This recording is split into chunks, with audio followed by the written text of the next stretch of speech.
Hindi ko alam kung dapat ko Ma'am Donya o ikaw. Kaya patawarin mo ako kung isinusulat ko ito hindi bilang isang driver, kundi bilang isang lalaking nalilito sa sarili niyang nararamdaman. Nagsimula lang sa isang ngiti na akala ko'y hindi ko kailanman makikita mula sa iyo. Araw yun ng Miyerkules, wala masyadong biyahe. Sinundo kita sa ospital kung saan palagi kang tumutulong sa mga batang may sakit.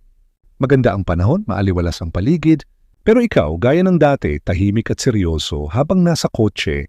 Tayo may batang tumatawid sa kalsada, may hawak. Hawak na lobo na pahinto ako nagtawanan ng mga bata sa gilid ng kalsada.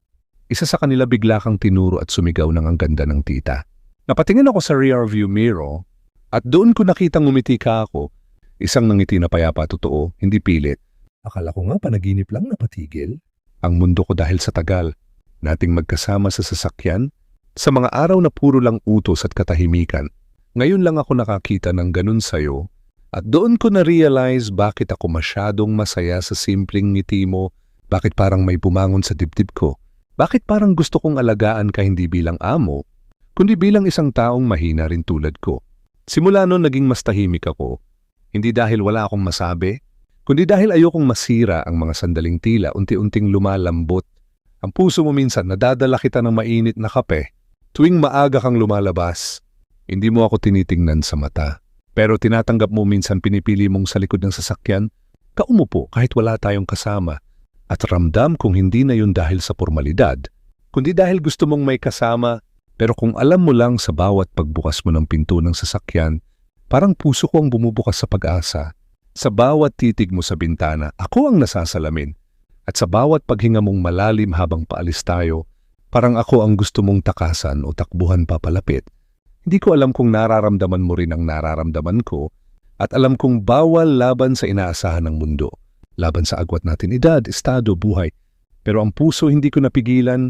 Kung may halaga man ang liham na ito, sana isang araw mabasa mo kahit hindi ko ito ipadala dahil dito ko lang kayang aminin ako si Rico driver mo at unti-unti na akong umiibig sa'yo. Minamahal kong Elena o baka hanggang ngayon ay ma'am pa rin ang nararapat, pero sa liham kong ito, ikaw ay Elena lang. Hindi mo siguro napapansin, pero bawat galaw mo ay kabisado ko na kung paano ka humawak, sa bag mo kapag mainit ang ulo mo, kung paano ka tahimik kapag pagod ka, at kung paano mo ako tinititigan sa salamin tuwing akala mo'y hindi ako nakatingin. Hindi ko makakalimutan. Yung isang araw na bigla mong sinabi, habang nasa harap tayo ng gate ng bahay nyo, hindi mo ba ako tatanungin kung bakit ako palaging dumadaan sa sementeryo? Nagulat ako, hindi ko alam kung dapat ba akong sumagot o manatiling tahimik. Ma'am, sabi ko lang, ayokong manghimasok. Ma'am, pero ngumiti ka. Yung tipid ng ngiti na minsan ko na lang makita sa'yo. Pero minsan kailangan din ng tanong para makapaglabas tayo ng sagot. Hindi ko alam kung para sa akin yun o para sa sarili mo, pero mula nun mas naging bukas ka. Hindi na puro utos ang binibitiwan mo. Minsan tanong na, minsan kwento na. At sa mga kwento mong yun, tungkol sa anak mo, sa yumaong asawa mo, sa negosyo mong gusto mong iwanan pero hindi mo magawa, unti-unti kitang nakilala hindi bilang Donya kundi bilang babaeng, tao rin marupok din, napapagod, nalulungkot at marunong magmahal. Minsan nadadala kita sa bangkita ng mga bulaklak, bumibili ka ng puting rosas para dalhin sa puntod ng asawa. Mo isang araw napansin kong kumuha ka ng isang pulang rosas. Isa lang hindi ko tinanong kung para kanino, pero gusto kong maniwala. Baka para sa akin, baka para sa bagong damdamin. Ayaw mo pang pangalanan at noong minsan sinaman ka ng pakiramdam, ako ang tumakbo para kumuha ng gamot. Ako ang nagdala ng kumot sa sala habang nagpapahinga ka sa sofa.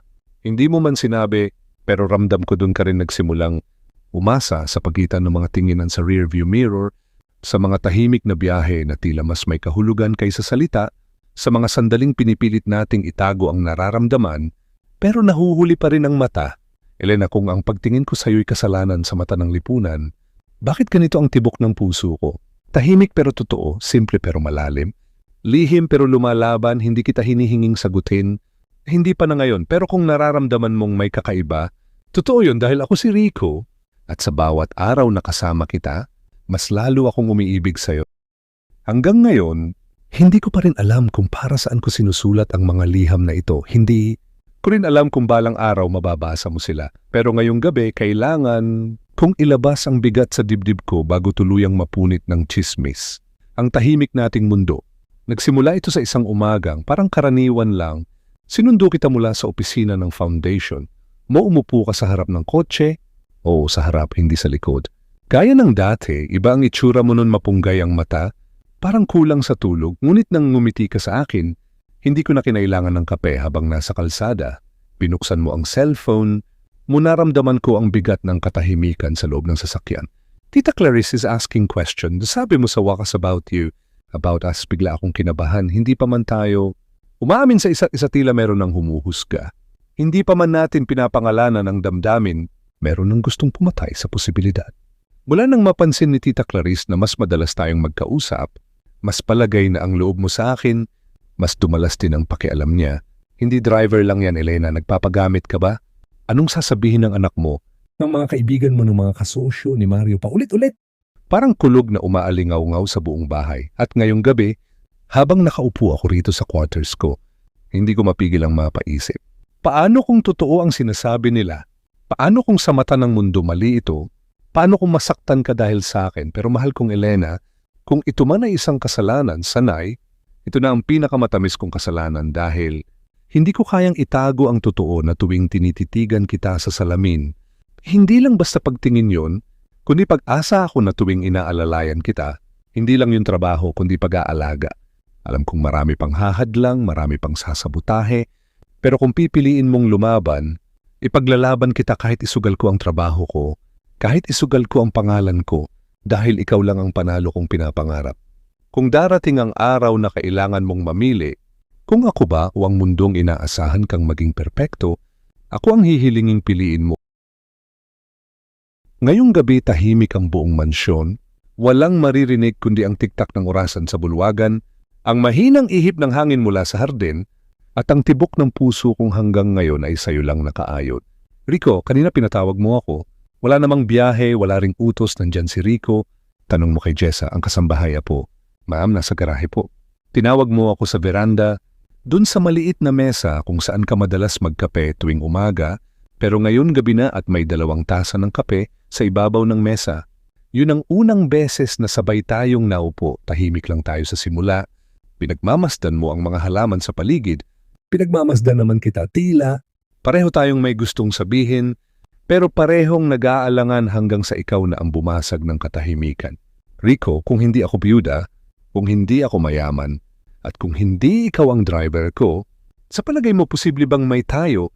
Hindi ako agad nakasagot, parang tinamaan ako ng kidlat sa dibdib. Pero hindi ko rin inilihim ang totoo. Ma'am, kahit anong estado nyo, kahit anong label ang ilagay sa akin, kung ako lang ang masusunod, matagal na pong may tayo, tahimik ka, pero ramdam ko ang damdamin mo'y gustong kumawala. Hindi madali ang pinagdadaanan ko, Rico. May anak ako, may pamilya. Akong pinoprotektahan lahat, sila may inaasahan sa akin. Ikaw lang ang kaisa-isang bagay na hindi ko inaasahan, ngayon tumitig ka sa akin. Elena, diretso, matagal, malalim. Hindi na yun tingin ng isang amo sa kanyang driver. Tingin yun ng isang babaeng gustong magmahal pero takot masaktan muli. Pagkatapos kinuha mo ang tasa, uminom ng kape, ako na may tahimik lang nakikinig sa bawat buntong hininga mo. At pagkatapos mahinahon mong sinabi, Rico, kung sakaling lumaban ako, kakampi kita. Wala akong inaksayang segundo. Oh, hoy Elena. Buong puso tumayo ka, inabot mo ang kamay ko marahan. Nanginginig, hinawakan ko yun dahan-dahan lang. Walang halik, walang yakap, isang hawak lang. Pero ramdam ko yun ang unang beses na hindi na lang puso ko. Ang umaasa yun ng gabing hindi nating sinabi, pero parehong nating inamin. Ayokong maging dahilan ng lamat sa pagitan mo at ng anak mo. Ayokong masaktan si Trina, pero sa mata ng isang anak, kahit gaano pa tayo kabait, ramdam nila ang pagbabagong ayaw nating sabihin. Hindi ko makakalimutan yung araw na yon, hinatid ko kayo ni Trina sa mall para sa pamimili ninyo ng gamit. Normal naman ang lahat, tahimik siyang nakaupo sa likod, nakikinig sa music habang ikaw ay panay ang tanong sa akin tungkol sa ruta, sa trapiko, sa paborito kong ulam, mga tanong na dati hindi mo naman tinatanong. Pagkaupo ninyo sa coffee shop, sinabihan mo akong maghintay lang sa parking at magpahinga. Pero makalipas ang 30 minuto, tumawag ka, Rico, may naiwan ako sa kotse. Pakidala nga rito, please. Pagdating ko sa mesa ninyo naroon, si Trina nakatingin sa akin, tahimik lang siya, pero hindi nakangiti, hindi thank you, Rico. Sabi mo, at sandaling tumama ang mga mata natin sa isa't isa, isang simpleng tingin. Isang sandaling mabilis lamang sa mata ng iba, pero si Trina hindi siya tulad ng iba. Pagkaalis ko, ramdam ko ang bigat ng titig niya sa likod ko. Bakit? Parang sinasabi ng mga mata niya, may nangyayari ba? Kinabukasan, hindi mo ako pinatawag para sa biyahe sa halip. Si Trina ang lumapit sa garahe habang nililinis ko ang sasakyan. Tahimik siyang tumayo sa gilid ko. Hawak ang cellphone at isang bote ng tubig. Opo, si Kuya Rico, panimula niya. Matagal ka na po bang nagtatrabaho kay Mama? Opo. Mahigit 7 buwan na po. Napapansin ko po kasi parang masaya si Mama kapag kasama ka. Hindi siya ganyan dati, hindi ko alam ang isasagot. Hindi ko siya gustong lokohin, pero hindi rin ako pwedeng magsabi ng totoo. Kaya ngumiti lang ako pilit at nagkunwaring may alikabok sa salamin. Alam mo kuya, dagdag pa niya, wala akong problema kung masaya si Mama, pero sana lang kung may totoo man wag siyang paiyakan. Tumango lang ako, wala na akong nasabi. Pag alis niya, halos mabitawan ko ang basahan sa kamay ko. Pero Elena, nararamdaman ko na hindi na tayo kasing ligtas tulad ng dati. Hindi na lang si Clarice ang bantay, hindi na lang kasambahay ang nakakapuna, pati ang anak mo nararamdaman na ang sekreto nating iniiwasang ilantad. Ngunit sa kabila ng lahat, hindi ako umatras. Hindi ako lumayo dahil sa bawat tahimik mong titig, sa bawat hawak mong hindi sinasadyang tumatagal. Alam ko ako rin ang pinipili mong ipaglaban kung darating ang araw na kailangan nating magsalita. Kung darating ang sandaling kailangang harapin ang lahat, handa akong humarap dahil sa likod ng lahat ng pag-aalinlangan. Ikaw pa rin ang sagot hanggang sa susunod na liham. Ako pa rin ito ang driver mong hindi lang nagmamaneho ng kotse, kundi naglalakbay sa puso mo.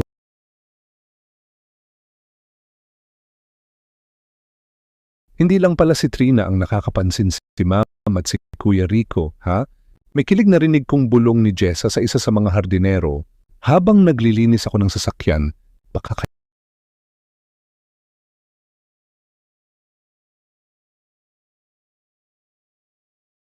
Hindi lang pala si Trina ang nakakapansin si Ma'am at si Kuya Rico, ha? May kilig na rinig kong bulong ni Jessa sa isa sa mga hardinero habang naglilinis ako ng sasakyan. Baka kaya laging nasa veranda. Yun di na lang puro kwento yan. Ha, sabat pa ng isa, hindi na ako nagsalita. Hindi ko kayang makipagtalo sa chismis. Pero alam kong totoo, nagkakaroon na ng ingay ang katahimikan naming dalawa. Ni Elena at yun ang hindi nagustuhan ni Clarice. Bigla siyang dumating isang hapon sa bahay. Wala siyang paabi, parang bagyong pumasok sa bakuran. Tinawag si Elena sa loob, ako na natili sa labas. Pero may nulanigan ako mula sa pinto. Hoy, Elena, sinasabi ko na nga ba, ano bang ginagawa mo? Driver lang yan, anong klaseng desisyon yan? Hindi ko kailangang magpaliwanag. Clarice, sagot ni Elena tahimik pero matalim na ko. Kapag nalaman to ng pamilya ni Mario, lagot ka, ikaw pa man din ang pinakakagalang-galang na byuda. Huwag mo akong idikit sa pangalan ng asawa ko. Kung hindi mo rin lang nauunawaan ang sakit ng pagiging mag-isa. Hoy, tahimik, sino ba si Rico para sa'yo isang mahabang katahimikan? Siya ang lalaking una kong naramdaman na ako ay buhay muli at sa labas ng pintuan, hindi ko na napigil ang mapaluha. Hindi ko inakalang haharapin ko si Clarice sa ganitong paraan. Pagkatapos ng mainit nilang usapan ni Doña Elena sa loob ng bahay, bumaba siya ng may tensyon sa mga balikat. Dumiretso sa garden kung saan ako naghihintay. Ikaw nga si Rico, di ba? Tanong niya, malamig ang tono. Tumango ako, opo ma'am. Huwag mo na akong tawaging, ma'am, hindi kita amo. Nung tahimik akong tumayo sa pagkakaupo, alam mo bang sinisira mo ang pangalan ng isang buong pamilya? Hindi ko agad nasagot, hindi dahil wala akong sagot, kundi dahil inaalala ko ang tamang paraan para sabihin ito para hindi bastusan, pero malinaw kung may na si Iron Man, hindi po ako ang nagsimula, nun hindi ko po ginasto. Pero nang mahalin ako ni Ma'am Elena, hindi ko na siya kayang itaboy, naglakad siya palapit. Nakapamewang matay mapanuri. Anong kaya mong ibigay sa kanya, ha? Pagmamahal? Lahat ng lalaking minahal si Elena noon. May kaya, may pangalan, may titulo. Ikaw meron ka bang pwedeng ihandog maliban sa katawan at kabaitan? Pero humarap ako sa kanya diretso ang tingin. Pagmamahal nga lang po ang kaya kong ibigay. Pero iyon ang bagay na matagal nang hindi niya natanggap. At kung yan ang tanging meron ako, ibibigay ko yun araw-araw buong buhay ko. Pilit tumawa si Clarice, pilit akala mo ba sapat yan? Hindi ito teleserye. Hindi ito kwento ng mahirap na lalaki at mayamang babae sa totoong mundo. Tinatapakan ang mga tulad mo. Pigil kong sinikmurado ang emosyon, gusto kong sagutin, pero dumating si Doña Elena, hoy Clarice, Tama na mariing sabi ni Elena habang pababa ng veranda. Agad lumapit si Clarice sa kanya. Pinapabayaan mo siyang bastusan ka, hindi niya ako binabastos. Ikaw ang hindi marunong rumespeto. Nagkatinginan kami ni Elena, ang mata niya pa ng tapang, pero ramdam kong nanginginig ang loob. Hindi ko na kailangan ng pahintulot ninyo. Clarice, dagdag ni Elena, matagal na akong nabubuhay para sa kung ano ang dapat. Ngayon gusto kong mamuhay para sa kung ano ang totoo. Kapag napatigil si Clarice, nanginginig ang labi. Parang hindi makapaniwala, pipiliin mo siya kaysa sa pamilya mo, sa pangalan ni Mario sa anak mo. Kapag tumango si Elena, hindi pipiliin ko ang sarili ko.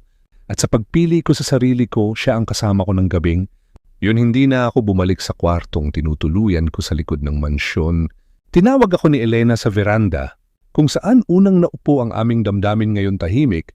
Kami hawak ang tasa ng kape. Salamat, sabi niya. Hindi ko po sila papayag ang top account, kasagot ko. Rico, sambit niya, mahina, hindi kita kailangang ipagtanggol, pero gusto kong malaman mong hindi kita ikinahihiya. At sa unang pagkakataon, inilapit niya ang kanyang mukha. Ang labi niya malapit na sa akin ng magtagpo. Ang aming mga mata wala nang bumitaw. Yun ang unang halik namin, isang halik na hindi lang pagpapatunay kundi paninindigan. 3 araw matapos ang tapatan sa pagitan ni Elena at Clarice naging tila normal.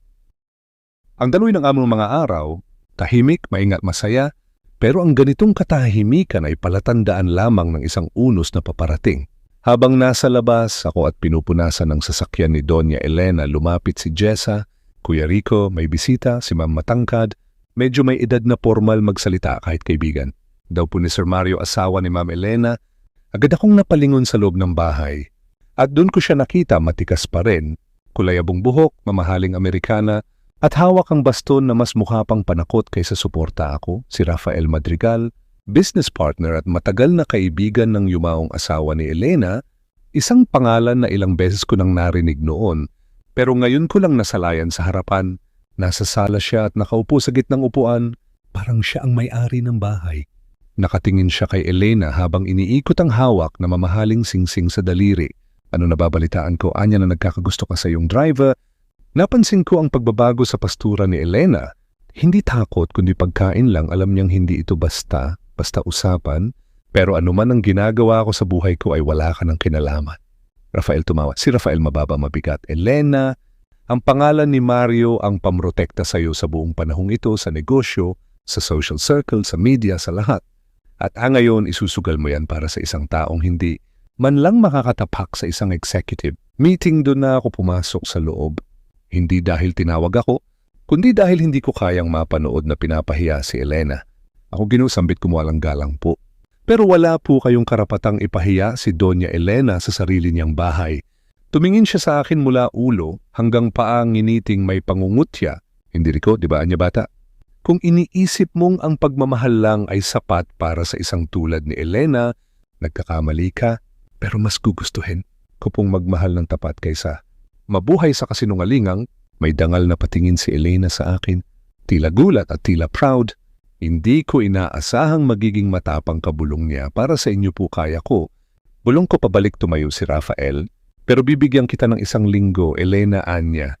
Pagkatapos niyan lalabas ang press release, Elena Madrigal, biyuda ng respetadong negosyante na kipagrelasyon sa sarili niyang driver. Sa tingin mo ba, kaya mo yan? Walang sagot si Elena, tahimik.